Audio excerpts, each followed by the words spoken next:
Now it is time for me to introduce our today's very distinguished speaker, Major General G.D. Bakshi, who is decorated with Sena Medal, Vishisht Seva Medal, and is a retired Indian Army officer.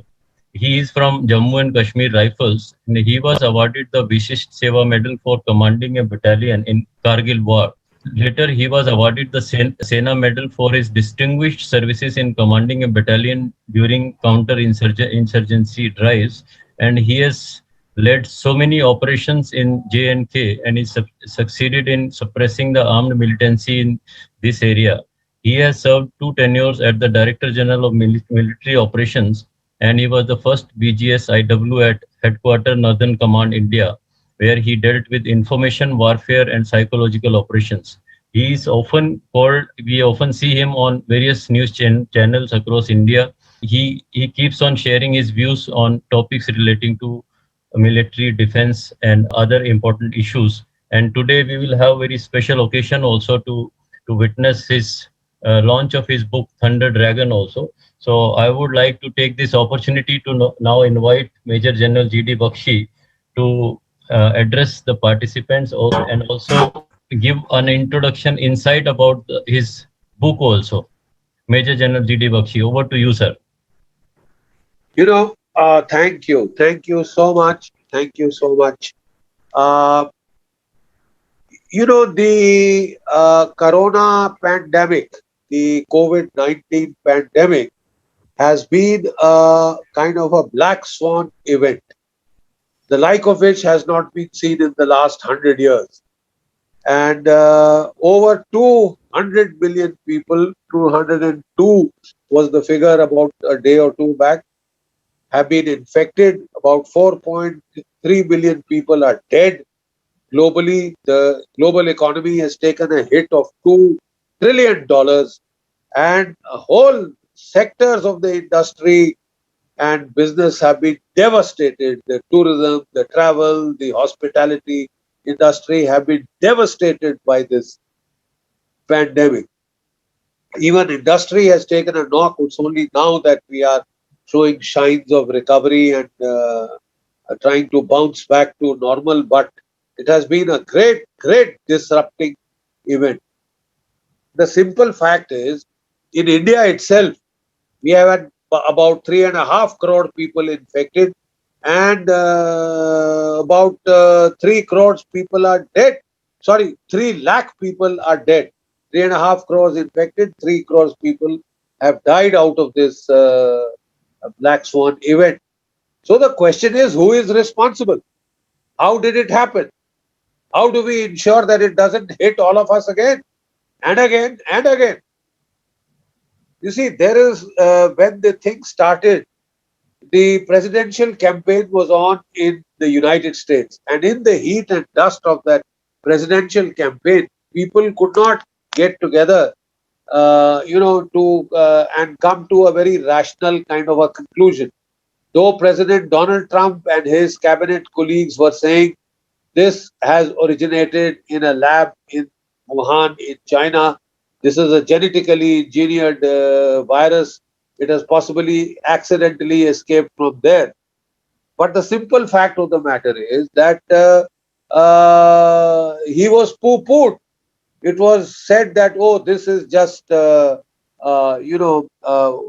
shall we call it? This is alarmist. This is trying to paint China in very nefarious colors. And then there was a paper published in the Lancet magazine. The Lancet magazine, as you are aware, is the most prestigious magazine, of the medical fraternity. 27 scientists got together to publish this paper saying this is a natural coronavirus, natural epidemic, zoonotic epidemic, which has originated from the wet market in Wuhan. Now, the simple fact is, at that time, because of this paper, gave it a lot of respectability to this view that this is a natural epidemic. Now, the whole theory of a natural epidemic, there are a whole lot of holes being picked in this theory. First of all, though, Sorry, sorry. Hello. Request Can I everyone to continue? mute. Yeah, please, sir. Request Acha, theek everyone to please keep your microphone on in mute mode. hai. Ramesh Thank ji. you. Thank you. Yeah. So, at that stage, there was this. Uh,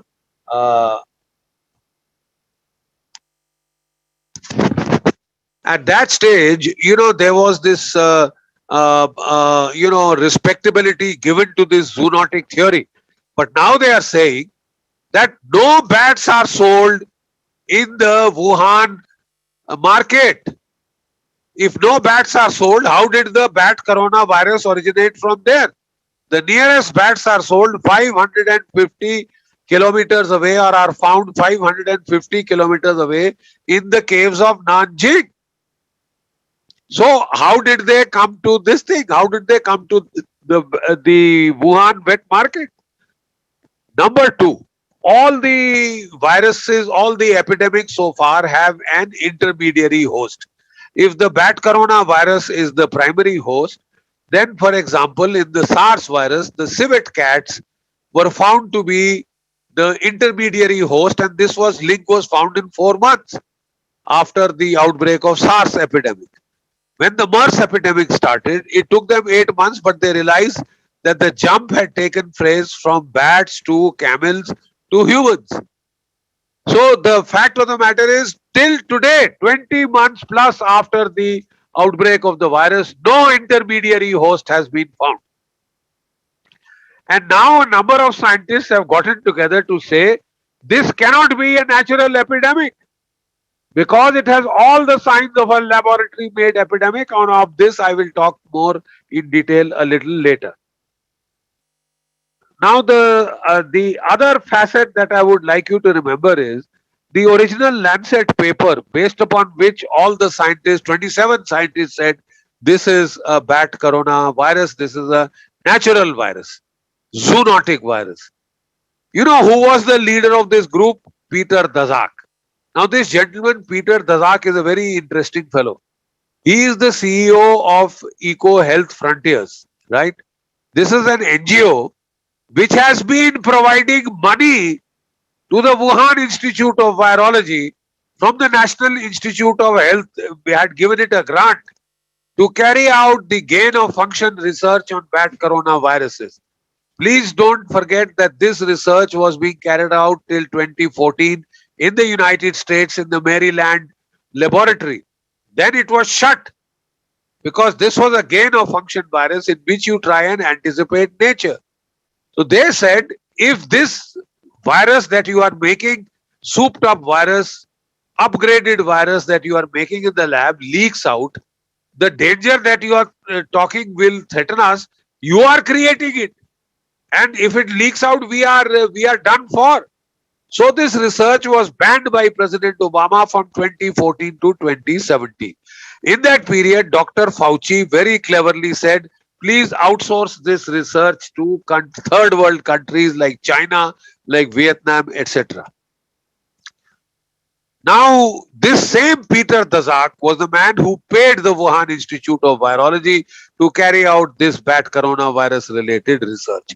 How then could he sit in judgment on the Wuhan Institute of Virology? This same gentleman was then part of the UNESCO team which went to investigate the origin of the virus. And in March this year, he gave a clean chit to China. This man should have recused himself on the basis of conflict of interest.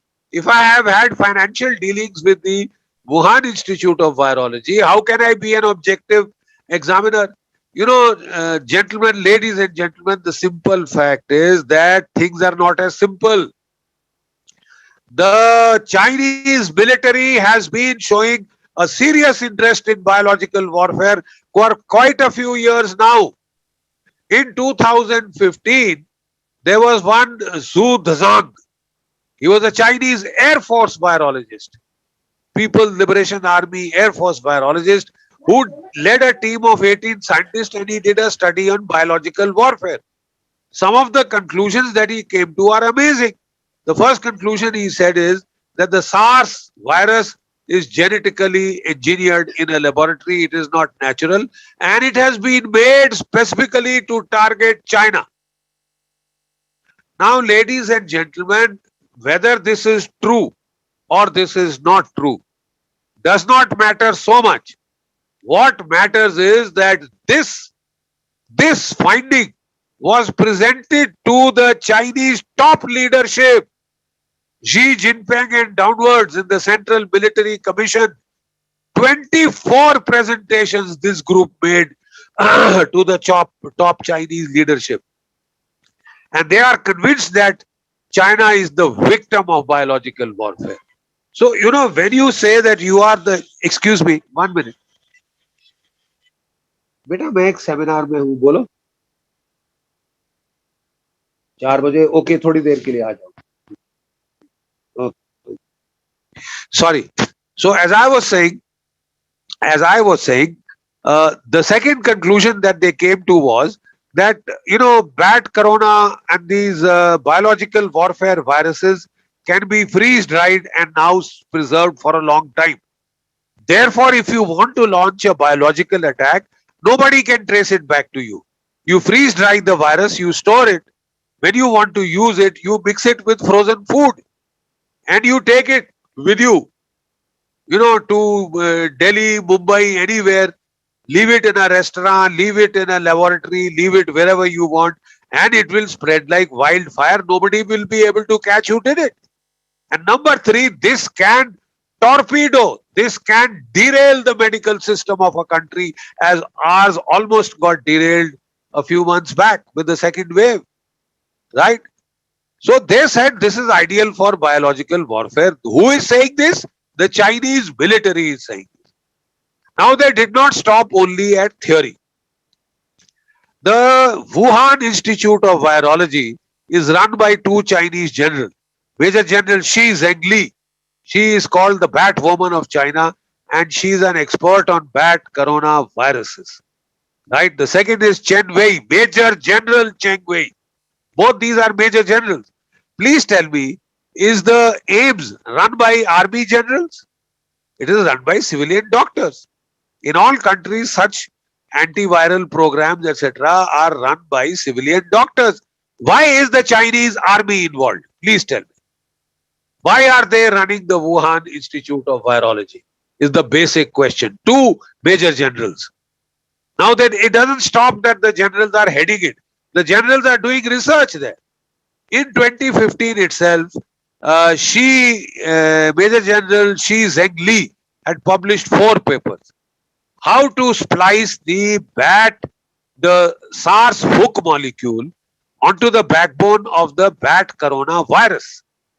You see, how does a virus attach to you? By the hook molecule.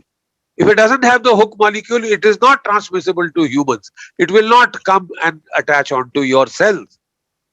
So what she suggested is take out the hook molecule of the SARS, attach it to the bat coronavirus of COVID-19, and you have got a new virus.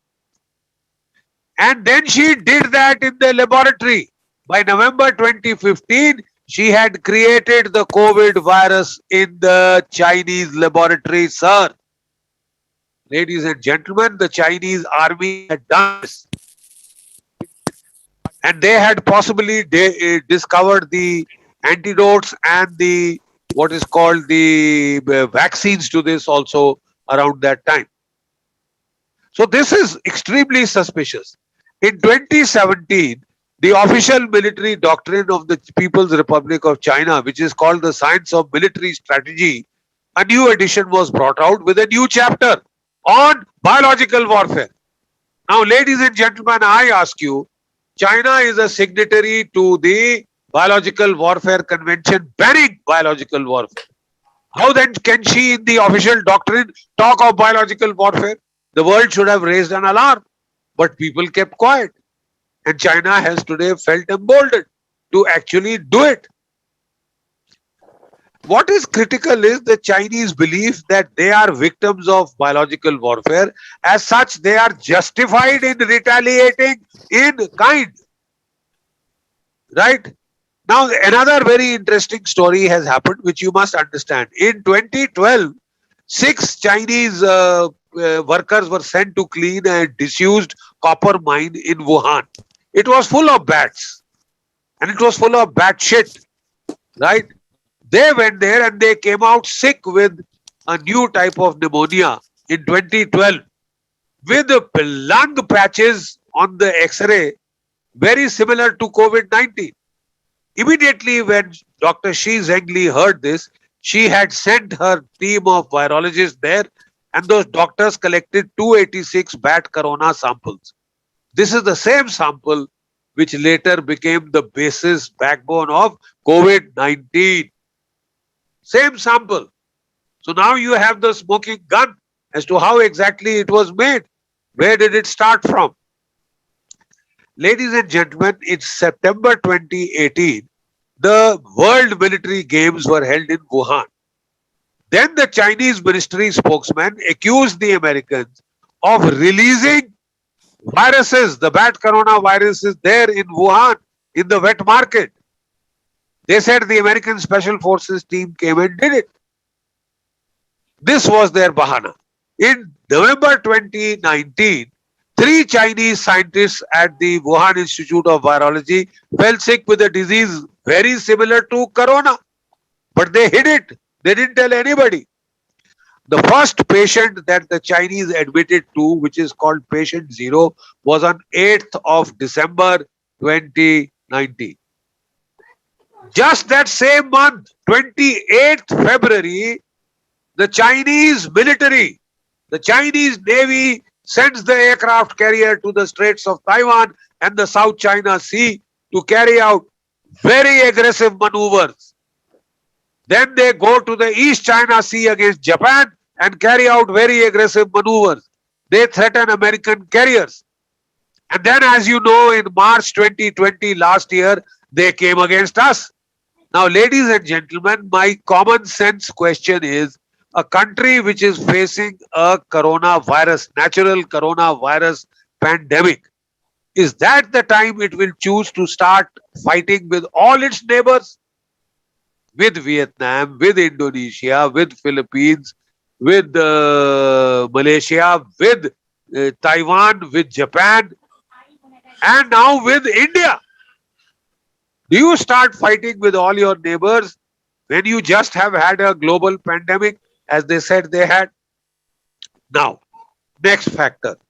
How is it that the pandemic which started in Wuhan did not spread to Beijing, which is 1,000 kilometers, and did not spread to Shanghai, which is 800 kilometers? Because the Chinese enforced a very strict lockdown. The PLA, the army, was made to enforce this lockdown. You know, and they have gone to unimaginable lengths to contain it in their own country. You know, now the point is, while they were taking these steps to control it very strongly in China, they allowed flights to fly out of Wuhan every day till March 2020 to New York, to Italy, to Europe, to India, to Japan. They allowed those flights to continue. In fact, in March 2020, the foreign minister of China, Mr. Yi, he was requesting the neighboring countries like Thailand, like Vietnam, not to close their borders because he said it affected the prestige of China. He wanted the whole world to keep the border open. They lied to the WHO. They told them this disease is not communicable from human to human. And they started getting aggressive. You see, ladies and gentlemen, there is a hell of a lot of circumstantial evidence now to show that this is not a natural virus. This was made in a lab. And now the whole world is now wearing round to the view that this was made in the lab in Wuhan and it possibly accidentally leaked out from there. There is now a third theory. It was not an accidental release. It was a staged accident. Nakli accident karaya gaya to spread this to the whole world. Because China was ready. They had the vaccine. In 2019, China made vaccination compulsory for all. All citizens. Compulsory. What vaccine was given, we don't know. Maybe the COVID type vaccines were given then, earlier. And then they said, even if it released in China, then nobody can point fingers at China. China will say, I am the victim. Yet China ensured that it spread to the whole world by delaying information, obfuscating facts, by telling WHO in January that this is not communicable from human to human. Ladies and gentlemen, there is more than meets the eye. Nicholas Wade, a very respected scientist, has now shown us how Shi Zhengli got in touch with Professor Ralph Baric of the North Carolina University in the United States and learned from him the process of serial cultures which can disguise a virus. It will look like a natural virus. Until now, we are trying to figure out whether it was natural or man-made. And then there are a British scientist and a Swedish scientist who have said that this is an artificial virus. And you know what they have said? That if you see the hook molecule, it has been spliced on. And in the hook molecule, you will find 4 amino acids that are positively charged in head to tail. Now, all of us know basic physics or basic chemistry that positive repels. Positive charges repel. How can 4 positive charges be together unless they are artificially placed? They cannot come together in nature. They said this is an artificial virus. Ladies and gentlemen, so now we have 3 hypotheses. 1, it was a natural epidemic. It's been ruled out. 2, that it was made in a lab but leaked out accidentally. The third narrative or the third alternative hypothesis that we are giving is that it was deliberately leaked as part of a biological warfare. You please tell me, India faced the first wave. It was not very lethal. So we didn't have much damage. So we said, khatam ho gaya. We lowered our guard and the second virus came. How come there has been no mutation in China where it started? How come mutations have taken place only in India, only in UK, only in countries which are hostile to China? How come it has not happened in Pakistan or in Bangladesh? Why only in India? You know, these questions have to be asked because this is biological warfare. And if it is biological warfare, sir, who is answerable for the 4 lakh almost Indians who have died? Who will answer to their parents, mother? I know they are not in Zulu category. They are not important people. They are your and my relatives. But does that mean the Chinese can kill them and the world will do nothing? How will you stop China? I hope you know that the Wuhan Institute of Virology has 1200 viruses stored. 1200 different types of viruses. आज उन्होंने ये किया, कल वो कुछ और करेंगे, परसों कुछ और करेंगे. और सोने पे सुहागा, the Chinese have gone and established an institute of virology in Pakistan. So that not only China will be spreading biological warfare, Pakistan will start doing it to you through terrorists. So where does it all stop? अब यहाँ पे attitude है कि हम तो Gandhian हैं, एक गाल पे चांटा मारे दूसरी गाल आगे कर दो. अरे साहब, तो कब तक ये चलेगा? हमारे बच्चे 2 साल से स्कूल नहीं गए. Ladies and gentlemen, my simple point as a soldier is, unless you do something to deter China, to raise costs for China, they will keep doing it. They are quite happy. That is my brief presentation. Thank you very much for giving me this chance. Now in the book, we have given you this thing in a war game scenario, in a fictionalized format, so that more people take interest in it and more people read it. Thank you very much. If there are any questions, I'll take them on. Thank you so very much, Major General G.D. Bakshi sir, for that wonderful address. And in this context, what I can say that these kind of information warfare, when we have a person like you, I think India is always able to protect its interest very, very strongly and very, very much. I'm reminded of one, 2-liner couplets on what you speak and how you speak, sir. So, मेरे तकदीर से कातिब मेरी पहचान लिख देना, मेरे जिस्म के जर्रे जर्रे पे हिंदुस्तान लिख देना, इस कदर वाकिफ है कलम मेरे जज्बातों से, अगर मैं इश्क लिखना भी चाहूँ तो इनकलाब लिखा जाता है. That I think befittingly describes how you speak and what you speak. You speak your heart, sir. Actually, hats off to you, sir.